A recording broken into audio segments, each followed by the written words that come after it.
Hello guys, আসসালামু আলাইকুম। কেমন আছেন সবাই? আশা করি ভালো আছেন। আর সবাইকে জানাই অগ্রিম ঈদ মোবারক।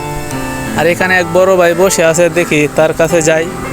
ঈদের অনুভূতি কীরকম তার কাছ থেকে শুনি। বিদেশ বাড়ি ঈদ করা কেমন লাগে, কি আসো বিষয়। তো আসসালামু আলাইকুম। ওয়ালাইকুম আসসালাম। কেমন আছেন বড় ভাই? আছি, আল্লাহ দিলে অনেক ভালোই আছি। বিদেশ তো অনেক দিন ধরে আছেন ভাই, ঈদ তো করতেছেন অনেকগুলা।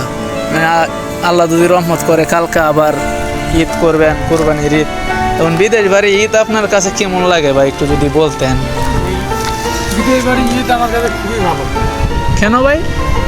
কেননা এখনকার মেয়েরা তো বোঝেনি, হ্যাঁ, ঈদের সময় আসলে কেনাকাটা করতে নিয়ে চলো, এটা তো অবশ্যই। কিনে দাও, অন্য জায়গায় ঘুরতে নিয়ে যাও। হ্যাঁ, এগুলো করতে গেলে তো টাকা খরচ লাগে অনেক। টাকা তো ভাই লাগবে কিনতে এই জন্য গেলে। ভাই আমি তো এসে ঈদ করি না। এই জন্য আমি বিদেশ বাড়ি ঈদের সময় বিদেশ বাড়ি থাকি। বিদেশ বাড়ি ভালো আপনার কাছে? বিদেশ বাড়ি আমার কাছে অনেক ভালো ভাই। মানে বইয়ের হাতে আনে ভাই, আমি অনেক সুখে আছি ভাই। বিদেশ বাড়ি অনেক সুখে আছে, অনেক সুখে, মানে মেলা সুখ। কারণ যারা বিদেশ আসে তারা তো আত্মীয় স্বজন ছাড়া ঈদ করা তাদের কাছে অনেক খারাপ লাগে। মানে অনেক ভিডিওতে দেখি প্রবাসীদের কষ্ট, মা বাবার সাথে নাই। এটা তো মনে করেন যে ফ্যামিলি ভাবে সমস্যা আর কি। এটা তো আর বইয়ের সমস্যা না, এটা হচ্ছে ফ্যামিলি ভাবে সমস্যা। ও, আপনি তো বিয়ে ফ্যামিলি করছেন, ভাবে সমস্যা হয়ে ভাই আমারও খুব ভালো হয়েছে। আপনার ভালো খুব। খুব ভালো হয়েছে। বইয়ের প্যারায় আনে ভাই আমি বেঁচে গেছি ভাই। এখনকার যুগের বইয়ের প্যারা ভাই গো, আমি আগে জানলে বিয়ে আর করতাম না।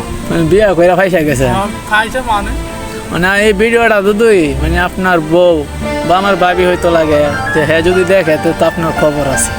এখন কি খবর ভাই, সে দেশে আছে আমি এখানে আছি। ফোনে ভাই কেউ আর রিস্ক করতে পারে। তার মানে আপনি বিদেশ ঈদ করা আপনার কাছে খুবই ভালো। হ্যাঁ ভাই, আমার কাছে খুবই ভালো। আর যারা বইয়ের দেখি ভয় পায়, বইয়ের দেখি মানে কথা বলতে মানে সাহস পায় না, তাদের জন্য